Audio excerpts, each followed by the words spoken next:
ఉద్యోగాలివ్వని కేసీఆర్ తన కుటుంబంలో మాత్రం అన్ని పదవులు భర్తీ చేసుకున్నారని ఆరోపించారు సీఎం రేవంత్ రెడ్డి. తాము అధికారంలోకి వచ్చాక 60,000 ఉద్యోగాలిచ్చామన్నారు. ధరణి కొందరు దొరలకు చుట్టంగా మారిందని మండిపడ్డారు. 2047 కల్లా తెలంగాణను $3 ట్రిలియన్ ఆర్థిక వ్యవస్థగా తీర్చిదిద్దాలని అనుకుంటున్నట్టు తెలిపారు.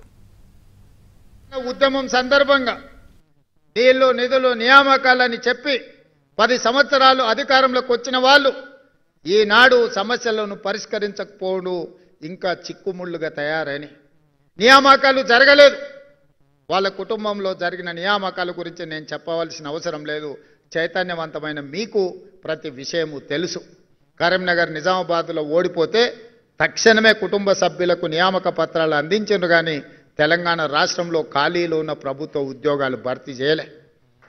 గ్రూప్ 1లో 5 లక్షల మంది పరీక్షలు రాశారు. గ్రూప్ 2లో 5 లక్షల మంది అప్లై చేస్తే 2.5 లక్షల మంది పరీక్షలు రాశారు.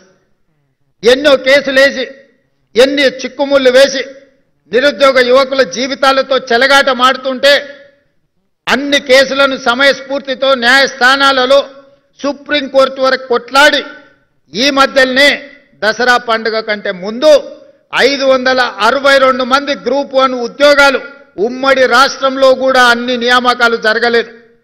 2011లో గ్రూప్ 1 పోటీ పరీక్షలు జరిగితే మళ్ళీ 2025లో 15 సంవత్సరాలు గ్రూప్ 1 నియామకాలు జరగకపోతే ఈ ప్రభుత్వం పరీక్షలు పెట్టడమే కాదు, ఫలితాలు ప్రకటించడమే కాదు, నియామక పత్రాలు ఇదే శిల్పారామంలో 562 మందికి స్వయంగా మేమే నియామక పత్రాలు అందించినాం.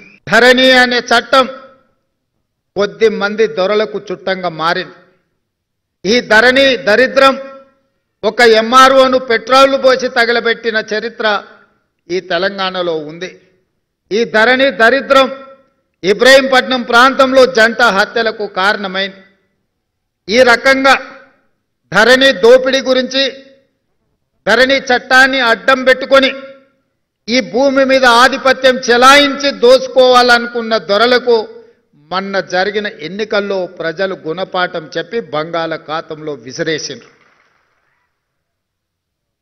ఎన్నో కారణాలు ఉండొచ్చు మా గెలుపుకు, కానీ వాళ్ళ ఓటమికి ప్రధానమైన కారణం ఈ ధరణి అనే భూతాన్ని పెంచి పోషించి ఈ భూమి మీద ఆధిపత్యాన్ని సాధించాలని ఒక కుటుంబం ఒక రాజకీయ పార్టీ అనుకోవడంతో వాళ్లకు గుణపాఠం చెప్పాలి, ఈ భూమికి విముక్తి కలిగించాలి అని 4 కోట్ల తెలంగాణ ప్రజలు నిర్ణయించి ఈనాడు ఇందిరమ్మ రాజ్యాన్ని ప్రజాపాలనను అధికారంలోకి తీసుకొచ్చారు.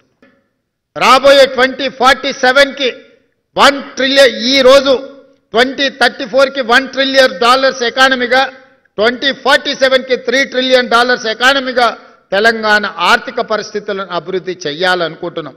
ఇవాళ దేశంలో తెలంగాణ రాష్ట్ర జనాభా 2.5%. దేశ ఆర్థిక వ్యవస్థలో మనం 5% ఈరోజు కంట్రిబ్యూట్ చేస్తున్నాం. ఈ 5%ని 10%కి కేంద్ర ప్రభుత్వం 2047లో $30 ట్రిలియన్ ఎకానమీగా మారాలనుకుంటుంది. ఆనాడు ఈ దేశ ఆర్థిక వ్యవస్థలో 10%ని తెలంగాణ నుంచే అందించాలన్న లక్ష్యంగా ఈరోజు మన ప్రభుత్వం చేస్తున్నది.